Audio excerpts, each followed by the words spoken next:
आज हम सुनेंगे परम पूज्यपाद ब्रह्म मूर्ति श्री उड़िया बाबा जी महाराज की कुछ विशेषताएं। श्री महाराज जी की विशेषताओं का हम क्या वर्णन करें। श्रीमद् भगवत गीता में ज्ञानी, भक्त और गुणातीत के जो लक्षण बताए गए हैं वह प्राय सभी आप में पाए जाते थे। आप ब्रह्मचारी थे, साथ ही जितने महान थे उतने ही विनम्र और पर दुख कातर भी थे। आपको कभी किसी पर क्रोध करते नहीं देखा गया। आपके भक्त परिकर में सभी प्रकार के लोग थे, किंतु आप उन्हीं पर अधिक प्रेम करते थे जो आपकी निंदा करते थे। उड़िया बाबा किसी संप्रदाय विशेष का आग्रह नहीं करते थे, इसलिए उनके यहाँ ज्ञान और भक्ति दोनों ही मार्गों का अनुसरण करने वाले भक्त रहते थे। तो नाम कीर्तन को मानने वाले कुछ संतों ने आपको उल्टा सुल्टा कहा, किंतु आप केवल हंसते ही रहे। एक बार उन्होंने काशी के एक प्रख्यात संत को इस विषय में आपको समझाने के लिए भेजा। तो आपने उनसे कहा कि पंडित जी, आपने मेरी जितनी बुराइयां सुनी हैं वह सब सच हैं और मुझ में उससे भी अधिक दोष। मैं भला आपकी शंकाओं का क्या समाधान कर सकता हूँ। मैं तो यहाँ ग्रामीण लोगों को बहकाता रहता हूँ। उसके बाद उनके शिष्य ने उनकी शंकाओं का उत्तर देकर उन्हें संतुष्ट किया। आप जब कभी बैठते थे तो प्रायः ध्यानस्थ होकर स्थिर आसन से ही विराजते थे और बड़े बड़े उत्सवों में आप 4 बजे से रात्रि के 10 बजे तक बराबर दौड़ धूप करते रहते थे और इस दौड़ धूप में आपकी मुखाकृति में कभी किसी प्रकार के अवसाद या थकान का चिन्ह दिखाई नहीं देता था। सैकड़ों की भीड़ होने पर भी कभी आप सभी का ध्यान रखते थे और सभी की पूछताछ और सुविधा का ख्याल करते थे। क्षमा तो जैसे उनका सहज स्वभाव ही था। किसी को कोई कड़ा दंड देना तो वह जानते ही नहीं थे।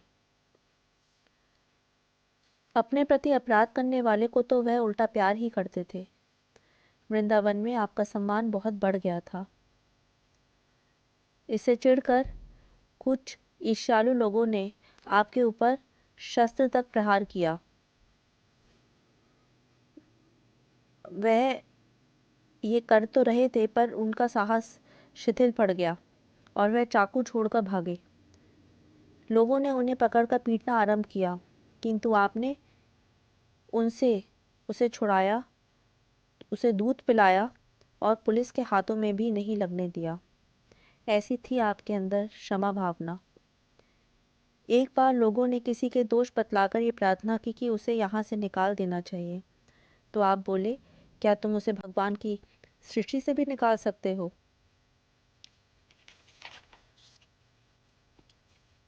ऐसा आपके अंदर स्थिर बुद्धि थी। आपकी उदारता तो सर्वजन प्रसिद्ध थी।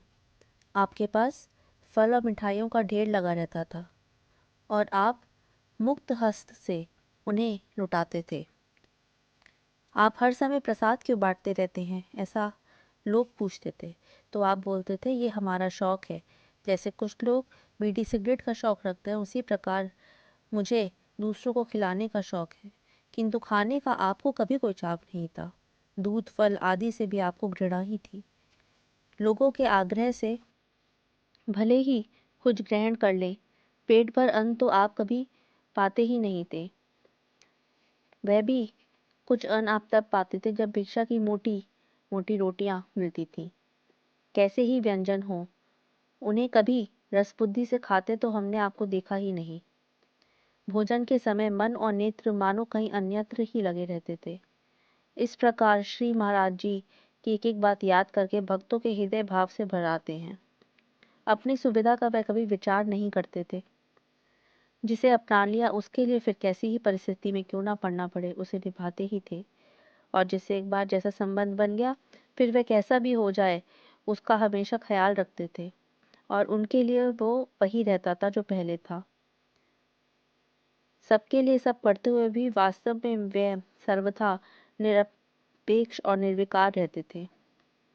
ऊपर से अत्यंत मोहग्रस्त प्रतीत होते थे, परंतु वास्तव में वे सर्वथा निसंग और निष्क्रिय थे।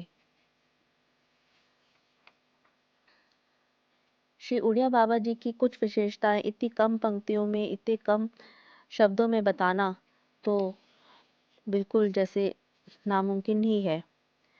ये हमने उनका आपको संक्षिप्त जीवन के मूल्यों के बारे में कुछ झलक दिखाई है। आशा करते हैं ये आपको पसंद आई होगी। अगर पसंद आए तो चैनल को सब्सक्राइब और लाइक करिएगा और फॉलो करिएगा। धन्यवाद।